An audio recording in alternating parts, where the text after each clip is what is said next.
Qatar, छोटा मुल्क, बड़ी सियासत। हमले की वजह सिर्फ सिक्योरिटी नहीं, कतर की सियासत भी है। छोटा मुल्क लेकिन अंतर्राष्ट्रीय सियासत में बड़ा खिलाड़ी। कतर हमेशा एक मीडिएटर और रीजनल इन्फ्लुएंसर रहा है। उसने मिडिल ईस्ट में अमन और बातचीत की कई कोशिशें की हैं, लेकिन इल्जाम भी लगे कि उसने हमास और मुस्लिम ब्रदरहुड को मदद की। एक तरफ अमेरिका का हामी, दूसरी तरफ इजराइल का मुखालिफ। सूरत हाल और भी नाजुक हो गई। कतर ने हमेशा मिडिल ईस्ट में मध्यस्थ का रोल निभाया है।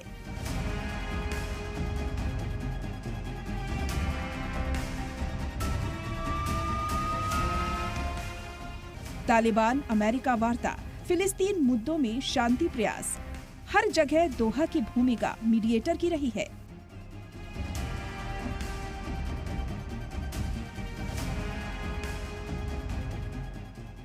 लेकिन आरोप भी लगे हैं कि कतर ने हमास और मुस्लिम ब्रदरहुड को मदद दी।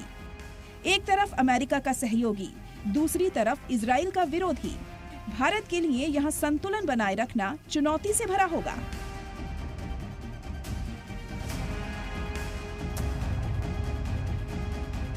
हमले की खबर मिलते ही OIC यानी ऑर्गेनाइजेशन ऑफ इस्लामिक कोऑपरेशन ने स्थिति पर ध्यान दिया और सदस्य देशों से फौरन संपर्क साधा।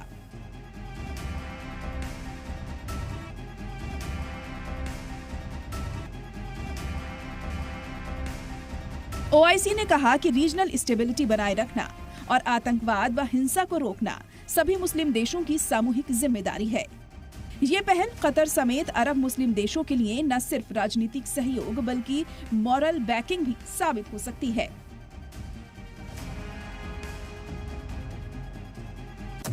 कतर ने दोहा को निशाना बनाए जाने के बाद इमरजेंसी अरब इस्लामिक समिट बुलाया। 10-11 सितंबर 2025 को हुए इस सम्मेलन में कतरी प्रधानमंत्री ने इसे आतंकवाद करार दिया और कहा कि ये अंतर्राष्ट्रीय कानून और मध्यस्थता की प्रक्रिया का सीधा उल्लंघन है। We believe fully in mediation and the peaceful settlement of disputes, and Qatar's role is being appreciated worldwide. Our efforts have proven that our efforts in cooperation with the United States and Egypt has led to tangible results. It led to the release of 148 hostages. It has led to providing humanitarian aid to Gaza. It was a glimmer of hope, a rare glimmer of hope in this Gaza. But attacking our territories while we were busy with negotiations has uncovered the intention of Israel. It is trying to undermine any prospect of peace.